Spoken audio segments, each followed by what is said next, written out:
Allen Lund Company wishes all the owner-operators out there a Happy New Year.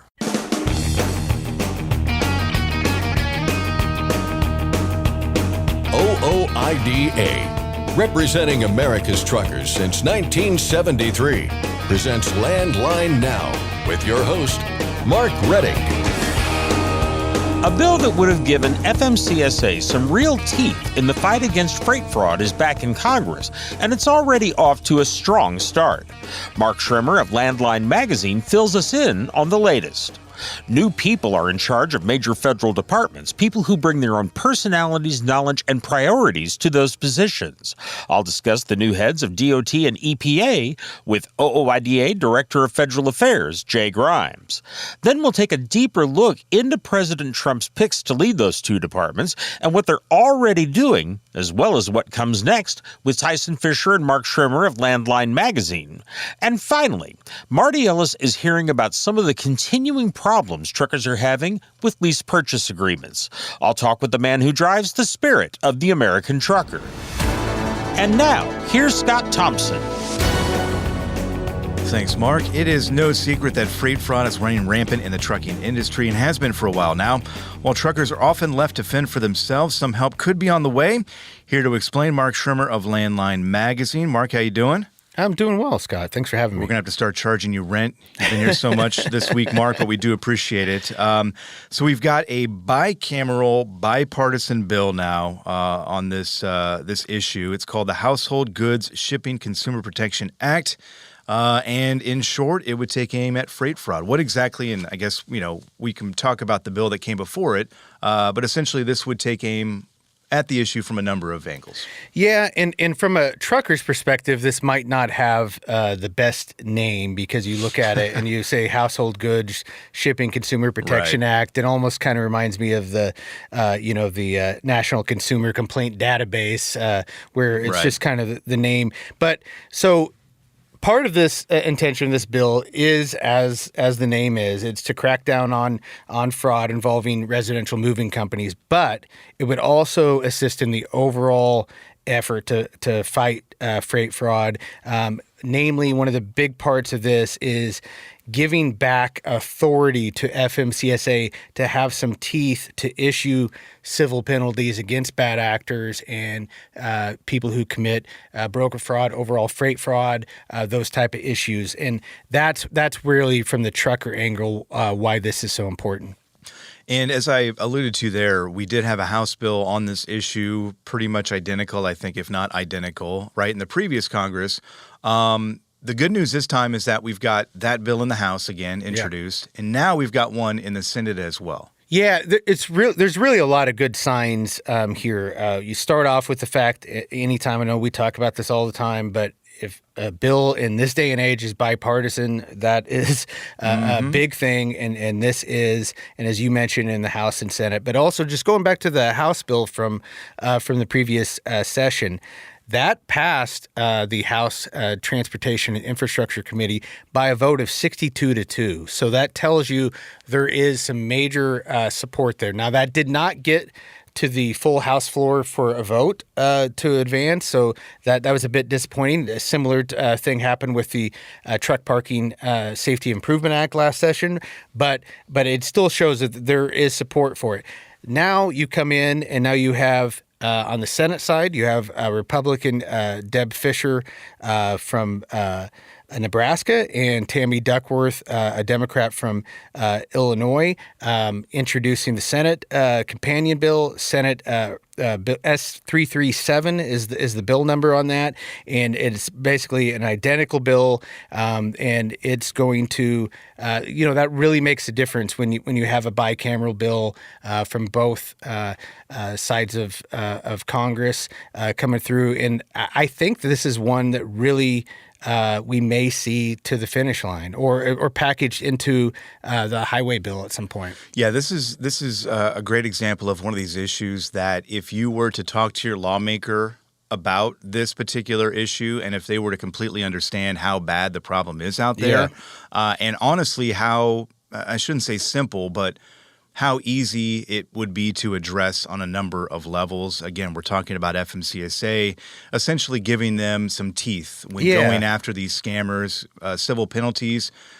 Information and education on this issue would go a long way toward, I think, fixing a lot of the problems that we're seeing out there. Yeah, one aspect of this, too, is, like I said, issuing the civil penalties, but also would require brokers, freight forwarders, and carriers to provide a valid business address to FMCSA before acquiring operating authority. Which you would think is already... You would think, but so often, common sense doesn't always play out in government, but this would be something that you certainly makes sense. You would appreciate that happening, and that's going to, because you get so much of it, find out that a carrier doesn't really exist or a broker doesn't really exist. All of these type of issues are out there and are real problems. I think, there's hopefully this can pass through. And like I mentioned before about it is very difficult, I think, you talk about the previous session, for a standalone bill to make it all the way through. But now this session, we know that House T&I and the Senate are going to be working on a highway bill. And this is a perfect type of thing that if you tag it into a larger package, I think it really has a great chance of passing. Yeah, and we should mention here that in the previous session, as is the case with this one, OOIDA, trucking groups like OOIDA strongly support this move and have said that it would make a real difference. Just to kind of beat on this drum again, this really is one of these issues that lawmakers probably are not even aware of. They've got a lot of stuff to think about, obviously. This would be a prime example of reaching out and letting them know just how bad the problem is. And how much good this would do. Yeah. You talk about the providing a valid business address for these brokers. You would think that would be already in place and a no-brainer. Yeah. You talk about making sure that they have to disclose common ownership. That's when we have these shell companies, sure, right, that cause problems in the industry. So this is something that regulation really could make a huge difference on. Yeah, 100%. And I think, we talk about bipartisan from a party standpoint often, but also another thing that this has going in its favor, it is also bipartisan from a trucking perspective, because OOIDA, small business motor carriers is for this.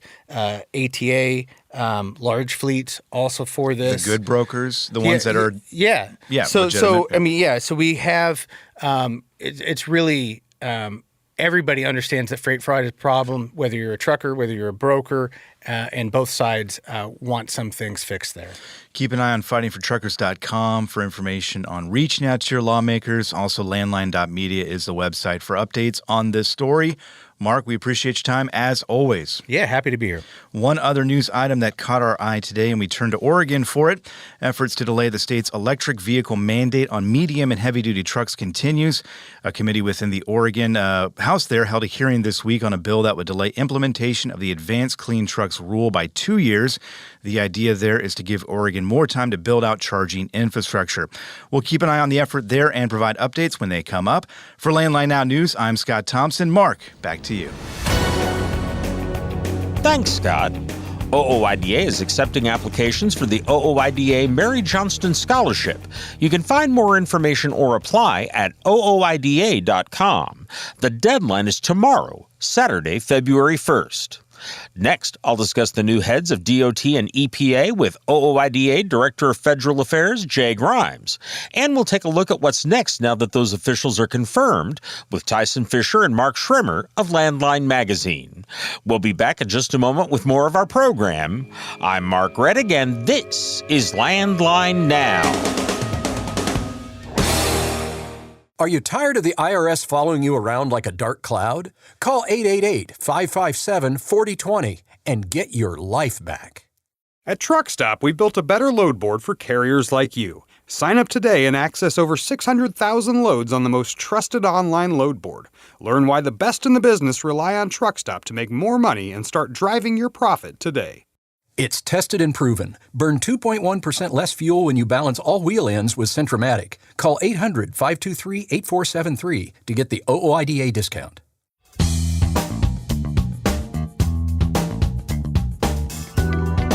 A new president means a lot of things are going to change, and some of them very quickly. Perhaps the most noticeable thing is that different people will be in charge of different major federal departments. People who bring their own personalities, knowledge, and priorities to their new positions. That process of choosing those leaders is now underway.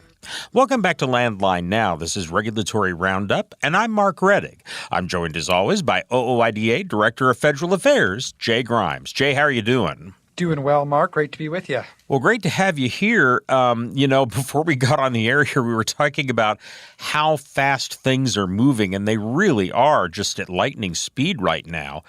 We're what now?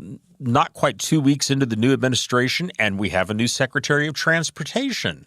Yeah, I think, President Trump certainly ran a campaign that, pledged to kind of shake things up. I think we're seeing some evidence of that in the first few days of the administration. I think some of that you could kind of foresee.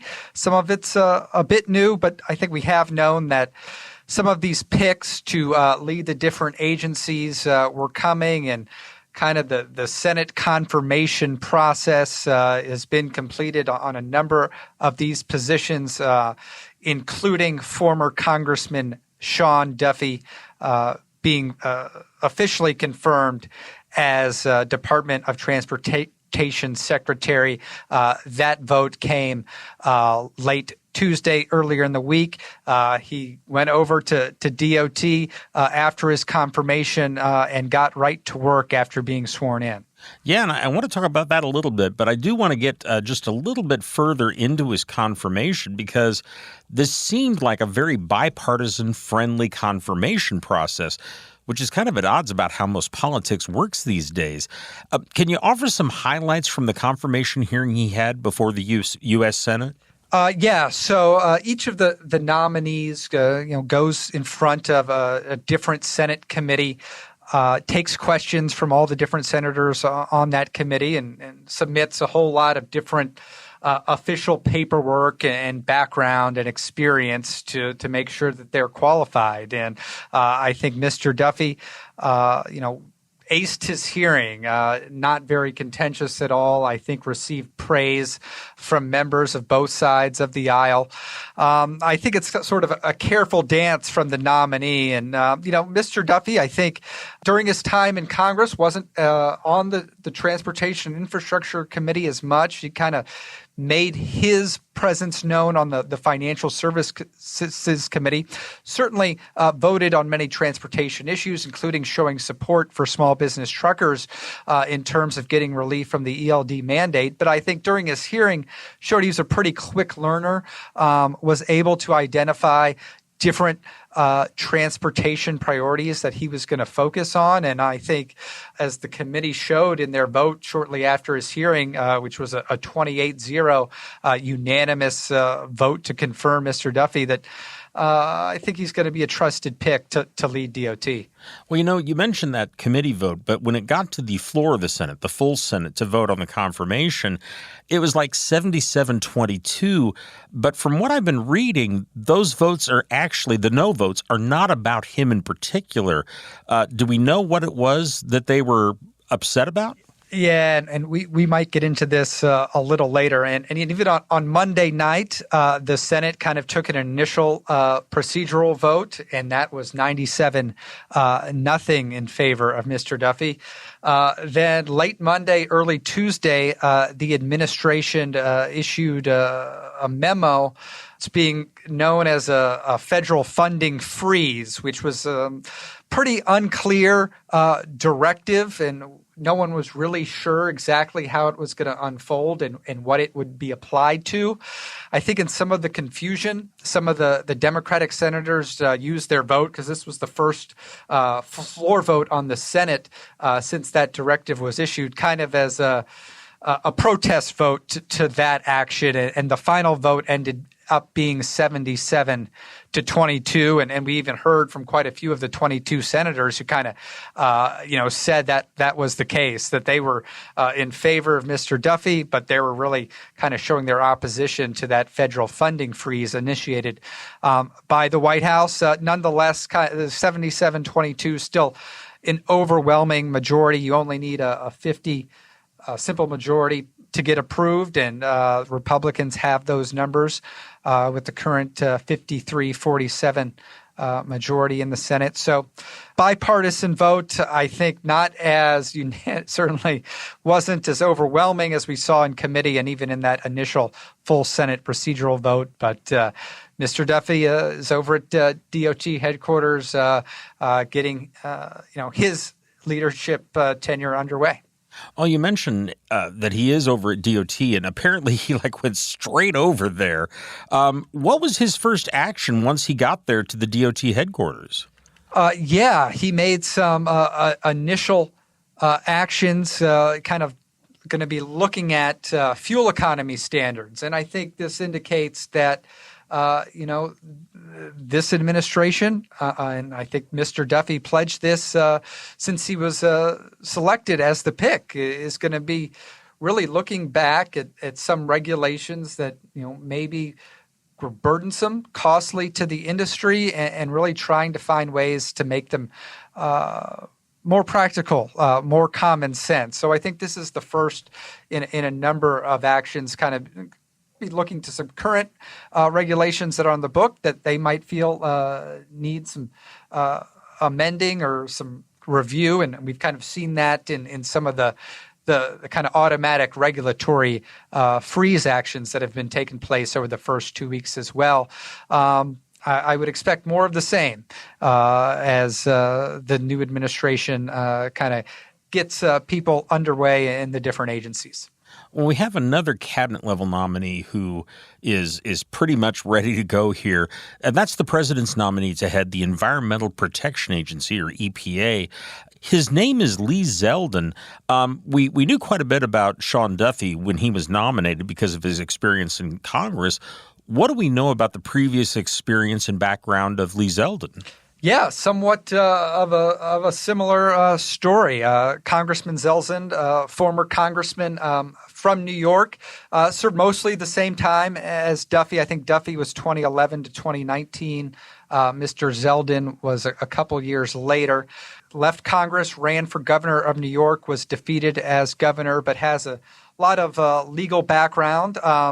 Kind of interesting to note, as Mr. Duffy didn't really seem to have much hands-on transportation experience while in Congress, Mr. Zeldin doesn't have as much environmental experience, but I think has enough know-how of Washington works, has enough legal background that he's kind of wasn't framed as an ideal candidate to kind of lead EPA, who is very active when it comes to legal challenges in some of their regulations. And I think Mr. Zeldin has also kind of taken the same pragmatic look at overturning some of these burdensome environmental regulations that have been finalized over the past few years. And we're certainly familiar with a few of those on the trucking side, most notably a finalized EPA Phase 3 greenhouse gas emissions rule that OOIDA is in the midst of a legal challenge currently with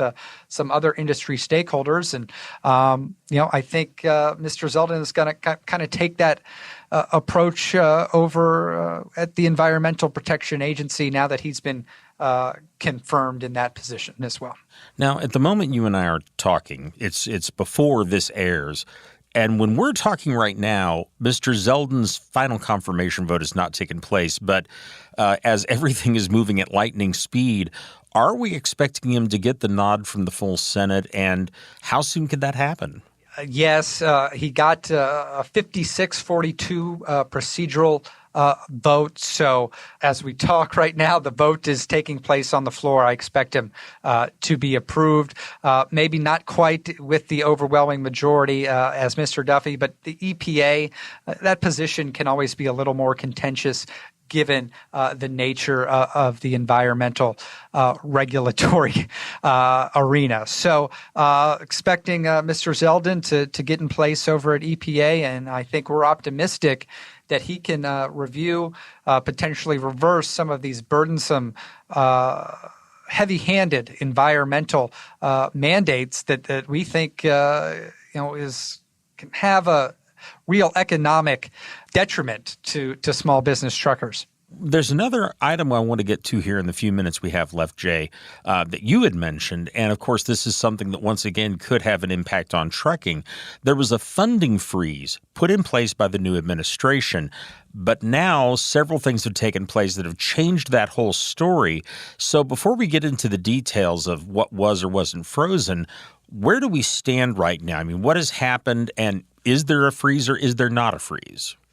So at the moment, there is currently no longer a freeze. A federal court put a temporary halt on the freeze shortly before it was set to go into effect yesterday or 2 days ago on Tuesday afternoon.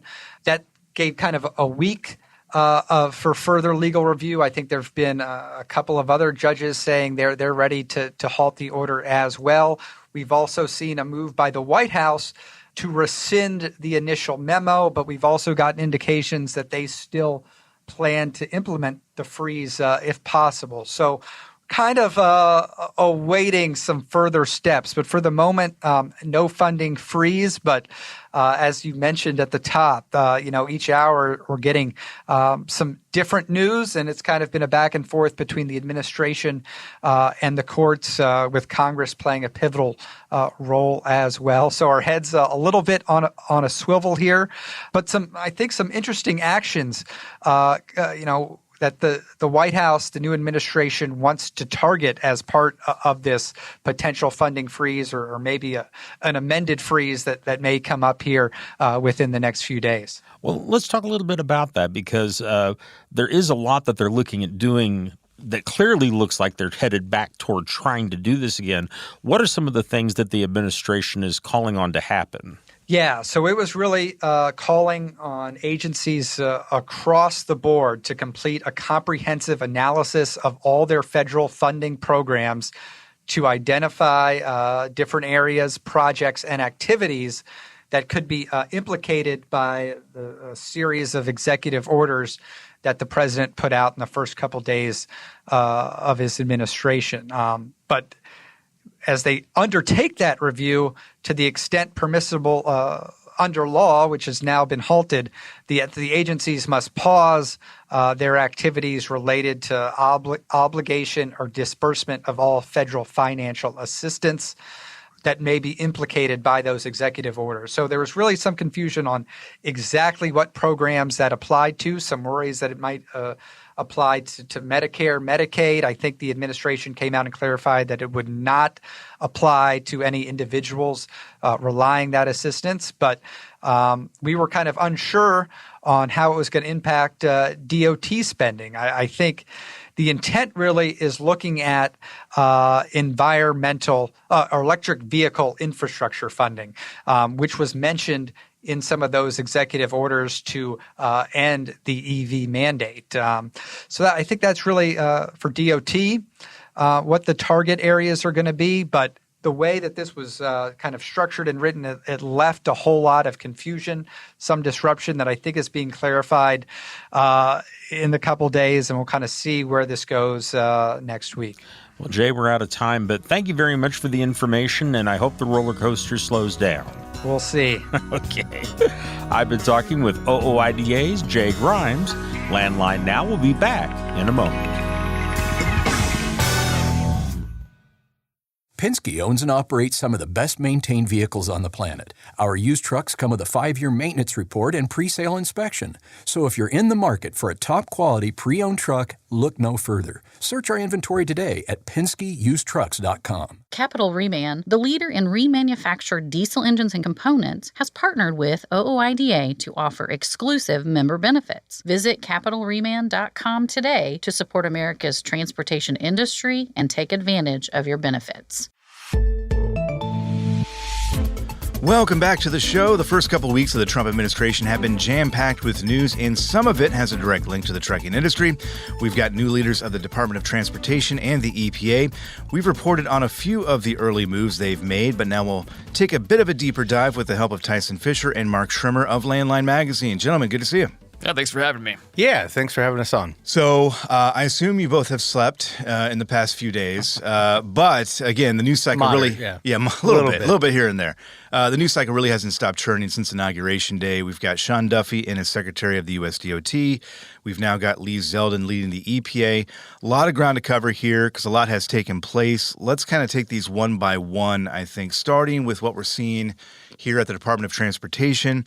The latest news being a memo, Tyson, a memorandum that was put out by Secretary Duffy regarding fuel economy standards, and this does have a link in one way to the trucking industry. Oh, for sure. So, yeah, he signed this memorandum like within hours of being confirmed.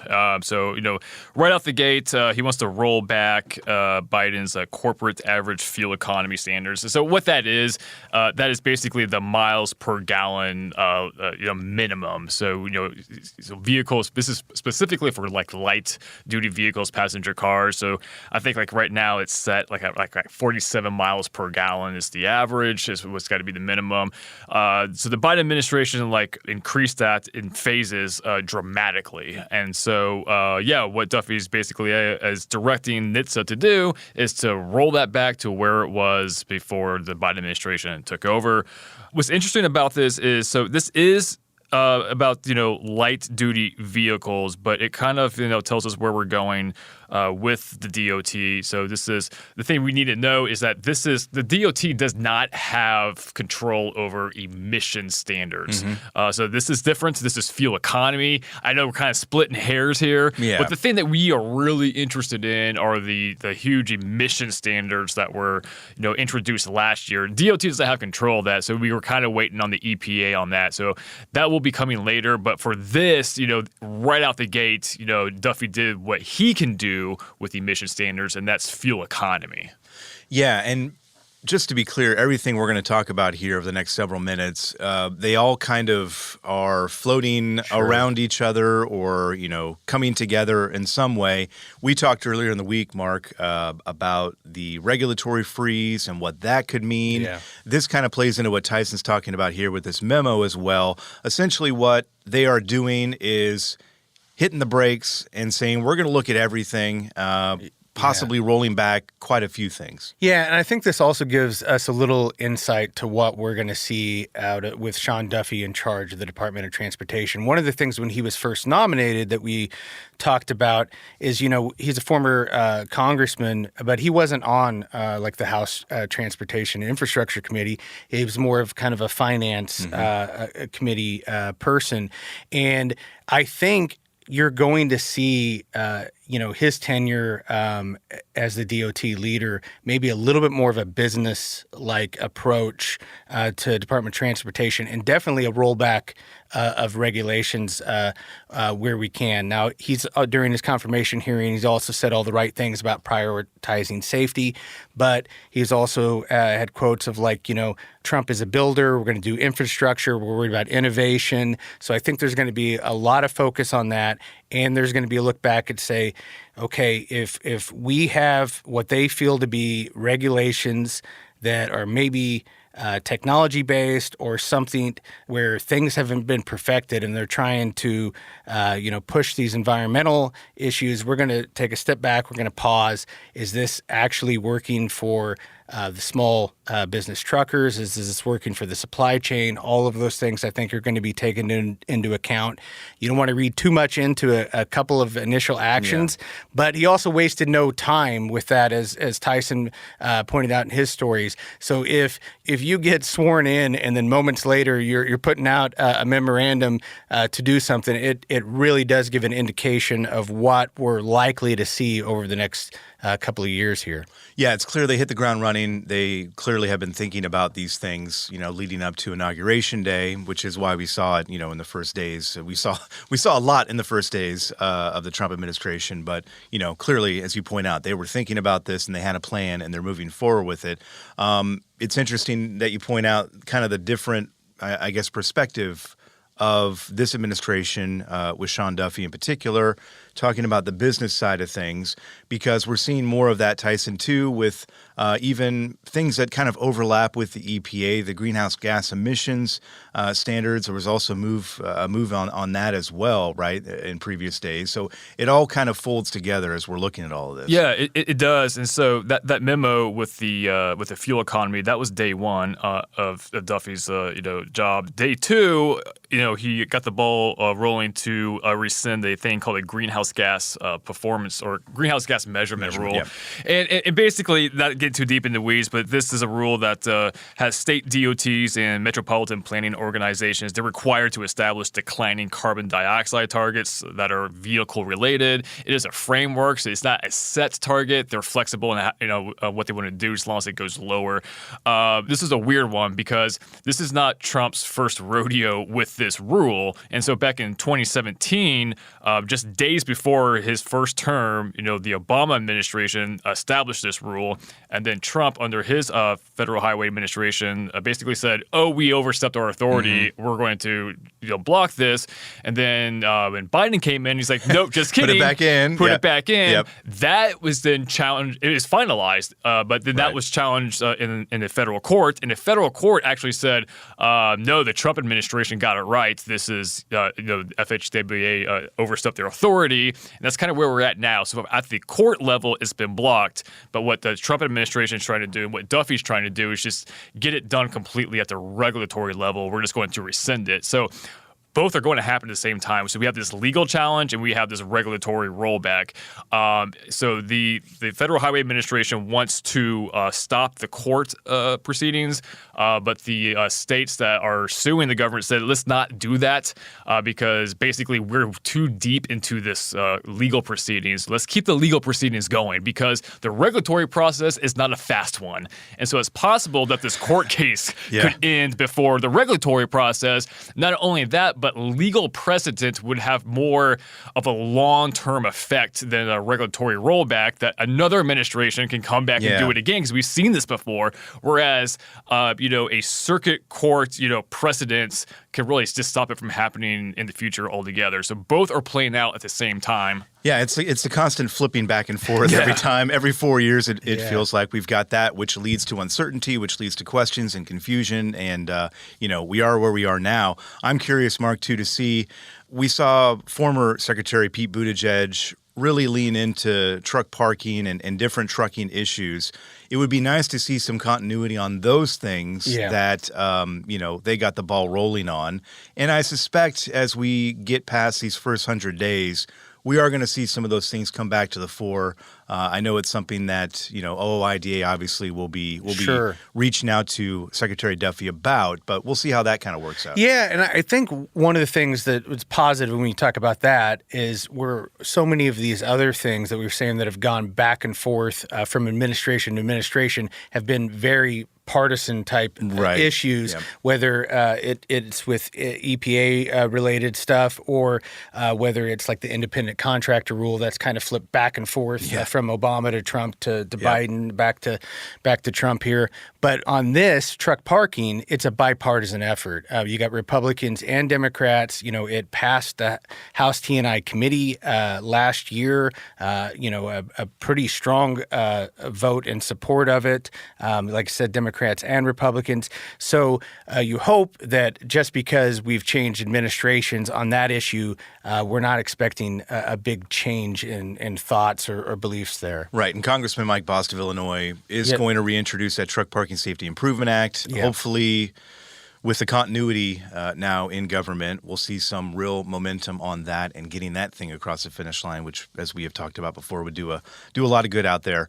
Real quick here, Tyson, too, you've been following the EPA, Lee Zeldin's confirmation there as administrator of the EPA. Anything popping out to you right now in terms of the first days of him being in the position? We haven't seen any action yet. Okay. That being said, he was confirmed, a day after Duffy. So we're still in early phases here.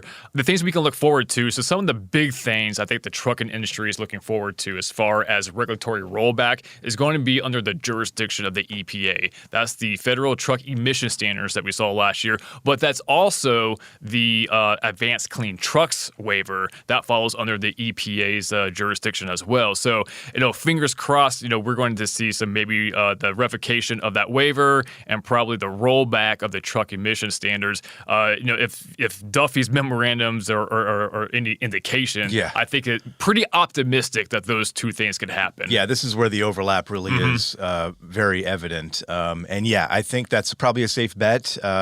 He's talked about a common sense approach to a lot of these things, and I think common sense approaches when we're talking about this does mean a rolling back of a lot of these things that we've talked about before.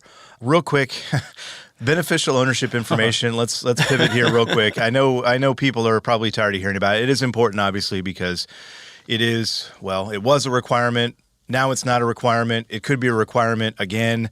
We're going back and forth. Speaking of going back and forth, this is one of these issues that we definitely are doing that with. Tyson, we've talked about it before. You're covering this pretty closely.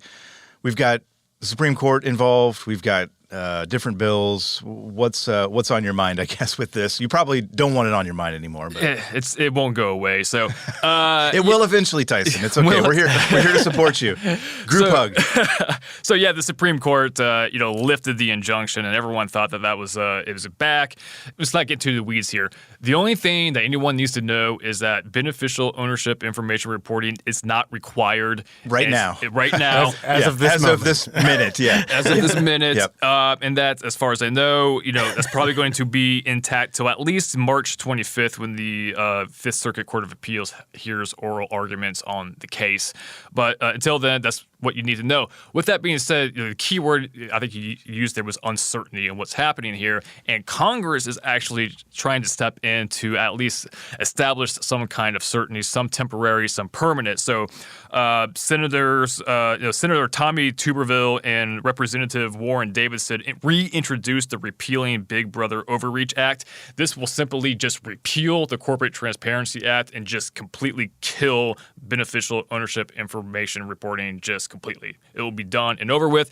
Problem is, this is a partisan effort. Yep. This is 100% all Republicans. No Democrats are interested in this.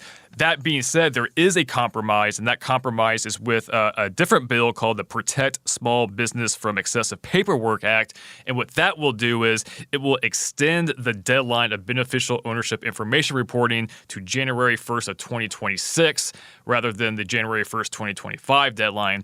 So yes, it's true that BOI is not required right now, as we have established. That will change at the drop of a hat at any time. So, what this delay would do, which is it doesn't matter what happens at the court level, you will not have to report until January 1st, 2026 anyway. This is bipartisan. I know Sharice Davids and Representative Dawn Davis. Sharice Davids is really progressive side on the liberal side. She's all for this. She co-sponsors this, so I think this has a good chance of getting out the door. Hopefully it will, because that provides us with the certainty we absolutely need right now. I don't know about you guys. I'm not confused at all. It's very clear cut.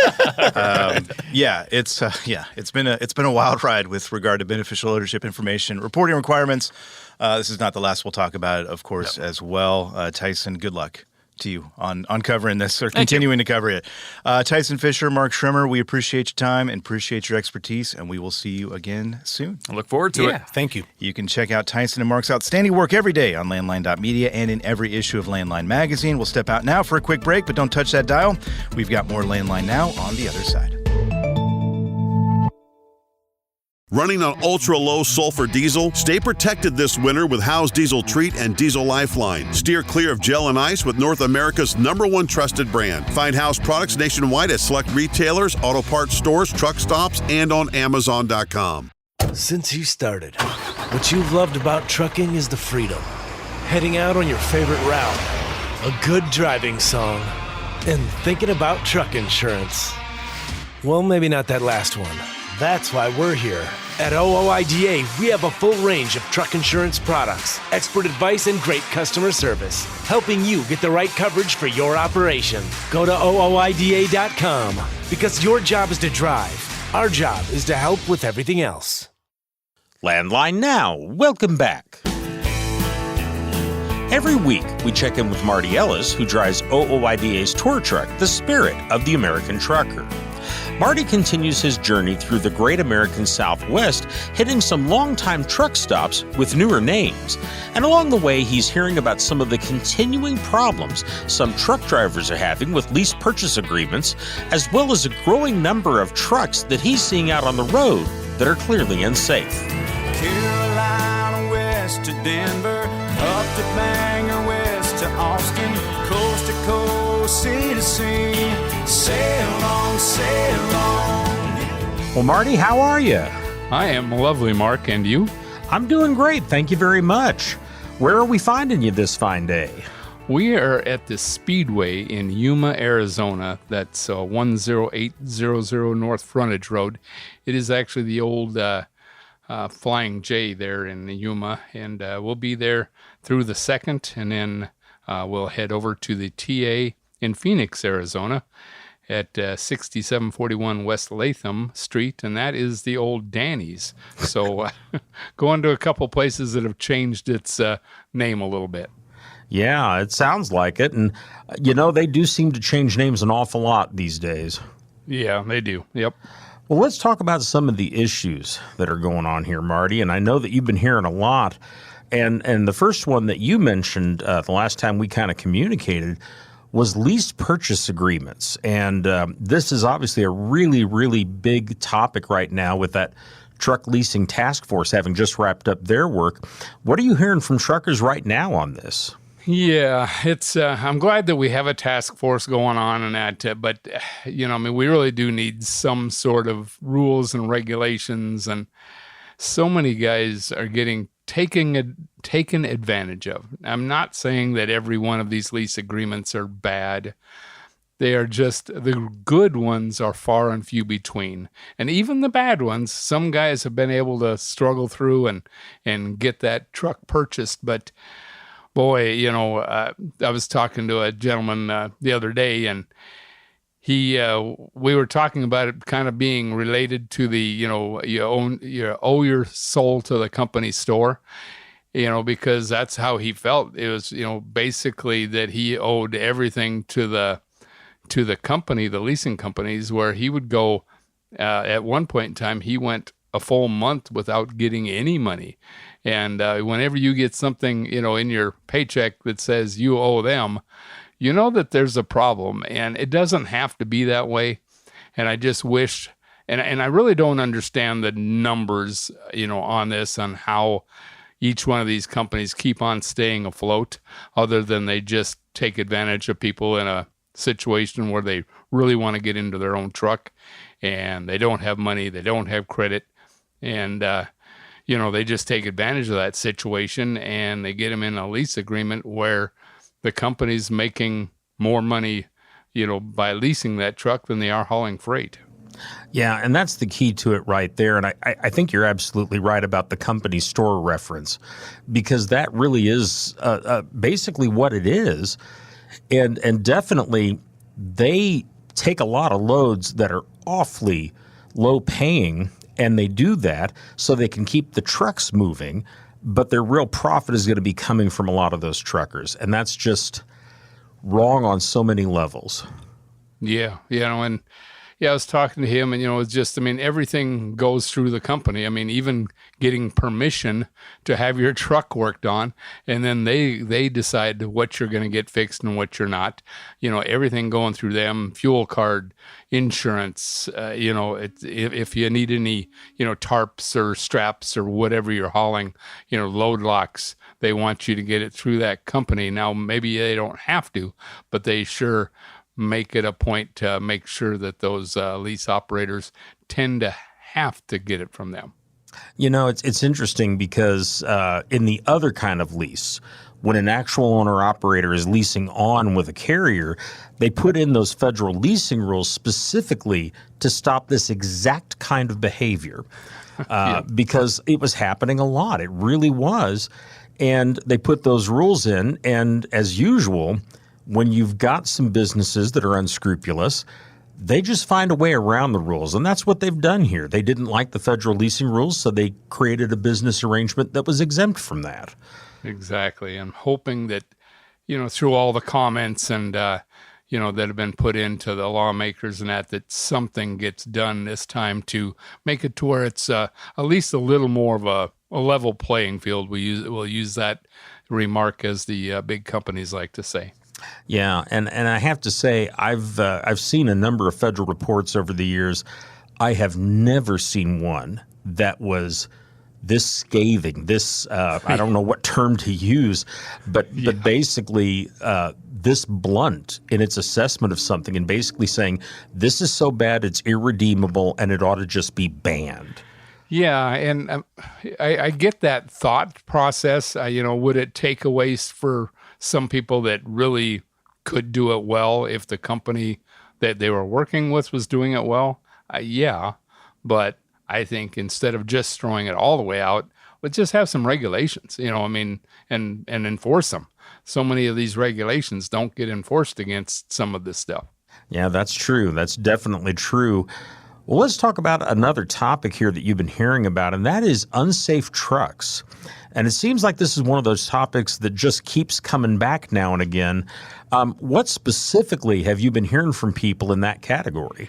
Yeah, this basically stemmed from another conversation with one of our members, and just seeing so many trucks out on the road with bumpers hanging off, basically you can tell the maintenance has decided not to happen in so many instances. And I've seen that, you kind of go out and you look around the parking lot and it's like, wow, there's a whole lot of, not just cosmetic, but I mean, some true, you look at tires and because you kind of do a pre-trip on other people's trucks too while you're walking by, and, tires not being done, oil leaks, cracked windshields, mirrors half hanging off. There's just so many things, and it gets to be about safety. Where do we draw the line?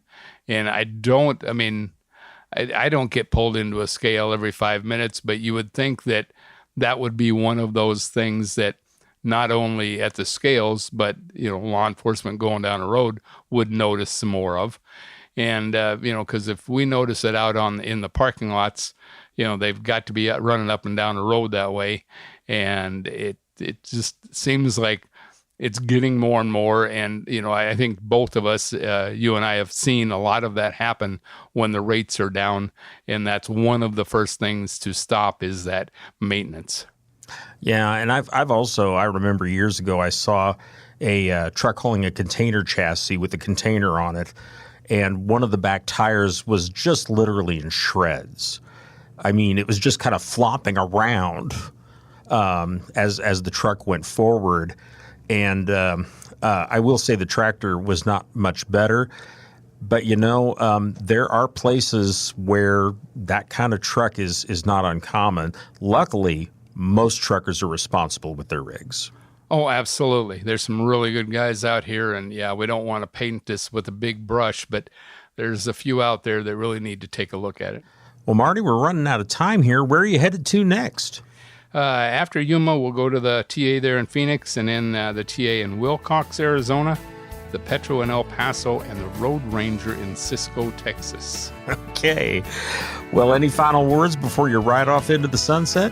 Just drivers, be kind to one another and give that driver next to you a break. Brothers of the highway, children of the wind. Once again, that was Marty Ellis, who drives OOIDA's tour truck, The Spirit of the American Trucker.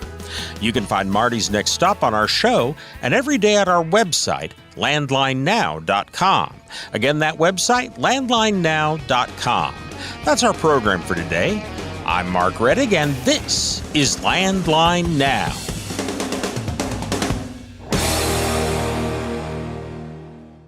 Thanks for listening. Be sure to like and subscribe. If you want more content, go to landline.media to get updated news, information, and archived editions of our show. Once again, that's landline.media. I'm a dad, a son, a husband, wife, I'm a writer, photographer. I farm. I'm a veteran. I love old cars, fishing, My kids. Chrome. And I am a professional truck driver. And together, we are OOIDA. OOIDA was founded by truckers to stand up and speak on behalf of truckers. We've done that by combining the individual voices of our members into a single, powerful voice. Protecting your interests, defending your rights. Join us. Make your voice heard. Join OOIDA, the Owner-Operator Independent Drivers Association. Call 1-800-444-5791 or visit OOIDA.com.